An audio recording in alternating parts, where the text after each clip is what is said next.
नमस्कार, स्वागत आहे आपल्या सर्वांचं माझ्या चॅनलमध्ये। आज आपण बनवत आहोत हिवाळा स्पेशल ड्राय फ्रुट्सचे लाडू। मी लाडूमध्ये जे साहित्य घातलं आहे ते सर्व उपवासाला चालतं, त्याच्यामुळे आपण उपवासात सुद्धा हे लाडू खाऊ शकता। या लाडूंमध्ये कॅल्शियम, प्रोटीन, मॅग्नेशियम, फायबर भरपूर प्रमाणात असतं, त्याच्यामुळे हिवाळ्यामध्ये तर हे लाडू एकदा तरी नक्कीच खाल्ले पाहिजे। हिवाळ्यामध्ये प्रत्येकाच्या घरी वेगवेगळ्या पद्धतीने हे लाडू बनवले जातात। मी आज माझ्या पद्धतीने हे लाडू बनवून दाखवणार आहे आपल्याला। एक लाडू मी आपल्याला तोडून दाखवते। अतिशय सॉफ्ट आणि मस्त हे लाडू बनतात आणि हे लाडू बनवायला काही खूप असं कष्ट वगैरे असं काहीही लागत नाही। अतिशय सोप्या पद्धतीने मी ही लाडूची रेसिपी आपल्याला सांगितलेली आहे।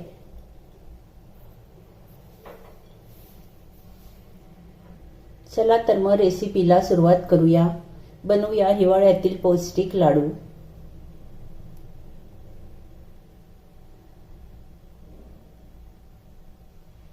सर्वात आधी घेतलेलं आहे मी 200 ग्रॅम काजू, 200 ग्रॅम बदाम, 100 ग्रॅम डिंक, 200 ग्रॅम अक्रोड आणि या आहेत खरबूजच्या बिया आणि पंपकिन सीड्स। हे घेतले आहे मी एक छोटी वाटी भरून, दोन्ही मी अर्धे अर्धे घेतले।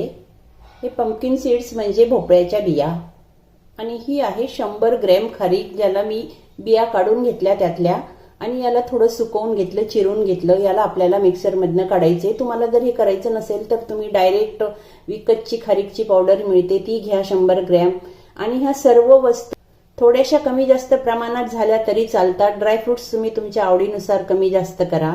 एक बाउल घेतला आहे मी खोबऱ्याचं किस आणि हे घेतलं आहे मी शिंगाड्याचं पीठ 200 ग्रॅम। हे जर तुम्हाला वापरायचं नसेल तर या ठिकाणी तुम्ही आपली डेली यूज जी आपण कणिक वापरतो ती सुद्धा तुम्ही घेऊ शकता। पण शिंगाड्याचं पीठ वापरण्याचा फायदा एवढा होतो की तुम्ही उपवासाला सुद्धा हे लाडू खाऊ शकता, त्याच्यामुळे मी शिंगाड्याचं पीठ घेतलं। सर्वात आधी आपण खारीक बारीक करून घेऊया मिक्सरमधून। यात थोडंसं खोबऱ्याचं किस घालायचं किंवा मग चिरलेलं खोबरं घालायचं, म्हणजे खारीक पटकन छान बारीक होते। खारीक मी मिक्सरमधनं बारीक करून घेतली आणि ही घेतली आहे मी एक बाउल भरून ऑर्गॅनिक गुळाची पावडर। जर तुमच्याकडे पावडर नसेल तर तुम्ही साधा गुळ सुद्धा वापरू शकता, पण ऑर्गॅनिक चांगला असतो म्हणून मी हा घेतला। आणि गोड तुम्ही तुमच्या आवडीनुसार कमी जास्त करू शकता। कढईमध्ये टाकते मी आता थोडंसं तूप। यातच टाकते बदाम, काजू आणि अक्रोड। याला थोडंसं आपल्याला भाजून घ्यायचंय, थोडंसं क्रंची करायचंय, खूप जास्त असं आपल्याला याला फ्राय करायचं नाही। आणि ह्या तिन्ही वस्तूचा फ्राय करायचं, फ्राय होण्याचा टायमिंग एकच असल्यामुळे हे आपण एकत्र टाकलं तरी चालतं। याला वेगळं वेगळं आपल्याला असं फ्राय करायची गरज नाहीये। आता हे सर्व जे ड्रायफ्रुट्स आहे हे आपल्या शरीरासाठी फायदेकारक तर आहेच आहे, सर्वांना माहीतच आहे।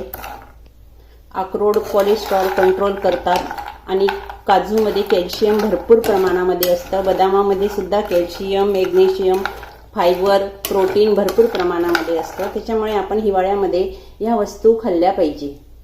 आणि हे असं आपण थोडं जर भाजून घेतलं, फ्राय करून घेतलं तर याची सेल्फ लाईफ वाढते आणि लाडू खूप जास्त दिवस टिकतात, त्याच्यामुळे थोडंसं याला भाजून घ्यायचं। आता हे होत आले, याला एका डिशमध्ये काढून घ्यायचं। यात परत टाकते मी थोडंसं तूप आणि या बिया सुद्धा थोड्याशा फ्राय करून घ्यायच्या।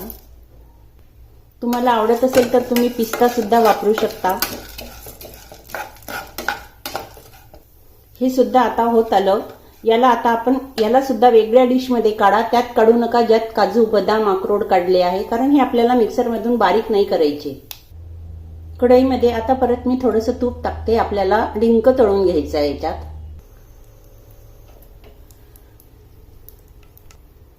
डिंक मात्र आपण थोडा थोडा टाकून तळायचा, एकदम डिंक टाकू नका, कारण तो मग फुलणार नाही।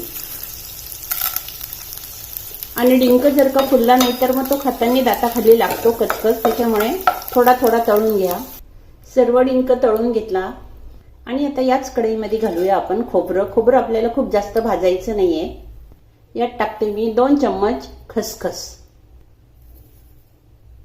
खोबऱ्याला आपल्याला खूप भाजायचं नाही, त्याच्यामुळे मी आता गॅस बंद केला आणि गरम कढईमध्ये हे खोबरं होऊन जाईल. आणि यातच टाकायची आपल्याला खारीकची पावडर. याला अगदी हलकंसं आपल्याला गरम करायचंय, त्याच्यामुळे गॅस बंद करून ठेवलाय मी. आणि हे आपल्याला ह्या तिन्ही वस्तू कढईमधल्या हे आपल्याला मिक्सरमधून नाही काढायच्या. हे सर्व ड्रायफ्रुट्स जे आपण भाजून घेतले, फ्राय करून घेतले, हे आता आपण मिक्सरमधून काढून घ्यायचे. डिंक सुद्धा याच्यातच काढला तरी चालतो. या बिया मात्र मिक्सरमधून नाही काढायच्या. हे मिक्सरमधून थोडंसं, अगदी थोडंसं जाडसर काढलं मी, खूप एकदम बारीक पावडर पण नाही केलं. यात टाकते खारीक, खोबरं आणि खसखस. यातच टाकायचं आपल्याला या बिया. तुम्हाला जर या बिया मिक्सरमधून काढायच्या असेल तर तुम्ही काढू शकता, मी मात्र अखंडच ठेवल्या. कढईमध्ये टाकते मी आता 2 मोठे चम्मच तूप. इथे मात्र मी तूप थोडं जास्त घेतलं, कारण आपल्याला यात शिंगाड्याचं पीठ छान अगदी गोल्डन भाजून घ्यायचंय. तूप थोडंसं गरम झालं की त्यात टाकूया आपण हा शिंगाड्याचं पीठ. आणि मी सांगितल्याप्रमाणे तुम्हाला जर नसेल टाकायचं शिंगाड्याचं पीठ तर तुम्ही कणिक सुद्धा टाकू शकता रेग्युलर आपली. यात थोडं 1 चम्मच अजून तूप घालते मी, कारण आपण आधी तुपाचा वापर खूप कमी केलेला आहे. थोडंसं तूप पाहिजे आपल्याला. तर याला छान गोल्डन होईपर्यंत आपण भाजून घ्यायचंय. आणि हे लाडू बनवताना मात्र तुम्ही प्रत्येक वस्तू कमी जास्त प्रमाणात घेऊ शकता. जसं मी आता हे 200 ग्रॅम घेतलं शिंगाड्याचं पीठ, तुम्ही 100 ग्रॅम सुद्धा घेऊ शकता. आणि हे मात्र पूर्ण गोल्डन होईपर्यंत काढायचं नाही. हे छान गोल्डन झालं पाहिजे पूर्ण. सारखं याला हलवत राहायचं मीडियम गॅसवर. याला गोल्डन करून घ्यायचं. आणि जर तुम्ही कणिक वापरली असेल तर कणिक सुद्धा तुम्ही गोल्डनच भाजायची. आता बघू शकाल आपण, याला खूप छान बबल्स आले आणि हे गोल्डन झालं म्हणजे हे झालं अगदी व्यवस्थित. गॅस बंद करायचा. याला थोडं एकसारखं हलवायचं. या मिश्रणामध्ये आपण आता कढईमध्ये हे जे बनवलेलं आहे आपण शिंगाड्याचं, ते ओतून घ्यायचं सगळं. याला थोडंसं मिक्स करून घेऊ. आता आपल्याला यात सर्वात शेवटी टाकायचा राहिला आहे गूळ. गूळ सुद्धा आपल्याला गरम करून घालायचा आहे थोडासा. आणि तुम्हाला जर का हे शुगर फ्री लाडू बनवायचे असतील तर तुम्ही गूळ, साखर काहीही वापरू नका. फक्त खारीकचं प्रमाण थोडंसं याच्यामध्ये वाढवा, तरी सुद्धा लाडू छान बनतात. कढईमध्ये टाकते मी आता थोडंसं तूप. अगदी थोडं टाकायचं. त्यात टाकायचा हा गूळ. माझ्याकडे पावडर आहे म्हणून मी पावडर टाकते. तुमच्याकडे नसेल तर आपला साधा गूळ टाका. आणि हा ऑर्गॅनिक गूळ आहे. याला आता आपल्याला मेल्ट होईपर्यंत लो फ्लेमवर फिरवून हलवून घ्यायचंय. यात टाकते मी बिलकुल 1 चम्मच पाणी, याच्यापेक्षा जास्त नाही. आणि गुळाची काही आपल्याला चाचणी वगैरे काहीही करायची नाहीये. फक्त गूळ व्यवस्थित मेल्ट करून घ्यायचा आहे बस. आता हा व्यवस्थित विरघळला, मेल्ट झाला, त्याच्यामुळे गॅस बंद. आणि याला थोडंसं हलवून घ्यायचं. हा पावडर असल्यामुळे पटकन झाली या गुळाची. तुम्हाला थोडासा जर वेळ लागेल जर तुमच्याकडे पावडर नसेल तर. आता गूळ सुद्धा गरम गरम आपण या मिश्रणामध्ये टाकून घ्यायचं. हे मिश्रण छान व्यवस्थित गरम आहे. याला मिक्स करून घेऊया. हाताने मिक्स करा. याला मी अगदी किंचित गार होऊ दिलं, जास्त गार होऊ द्यायची गरज नाही. मिक्स केलं की आपोआप बरोबर थोडंसं कोमट होतं. आणि आता आपण याचे लाडू वळायचे. लाडू पण वळायला आपल्याला काही सुद्धा जड जाणार नाही. अगदी व्यवस्थित लाडू बांधल्या जातील. बघू शकाल आपण, थोडा सुद्धा तो फुटत नाहीये की काही नाही.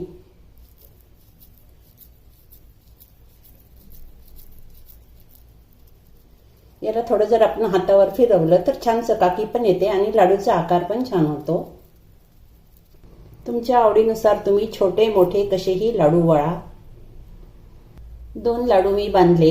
आता मी बाकीचे लाडू बांधून घेते. आणि असं काही नाही की खूप गरम असतानाच तुम्ही हे लाडू बांधायला पाहिजे. बरेच जण म्हणतात की थंड झाल्यावर हे लाडू बांधल्या जात नाही, पण तसं काहीही नाहीये. थंड झाल्यावर सुद्धा हे लाडू बांधल्या जातात. आणि समजा जर नाहीच बांधल्या गेले तर तुम्ही थोडंसं ओव्हनमध्ये किंवा मग कढईमध्ये हे मिश्रण गरम करा, लाडू बांधल्या जातील. पण शक्यतोवर नाही होत असं. आता मी बाकीचे सुद्धा लाडू बांधून घेते. सर्व लाडू बांधून झाले माझे. मोठ्या साईजचे जवळपास 30 लाडू तयार होतात आणि जर तुम्ही छोट्या साईजचे बांधले तर मग थोडे जास्त होतील अजून. आपण जेवढं माप घेतलं आहे त्याच्यामध्ये मी थोडे मोठे बांधले.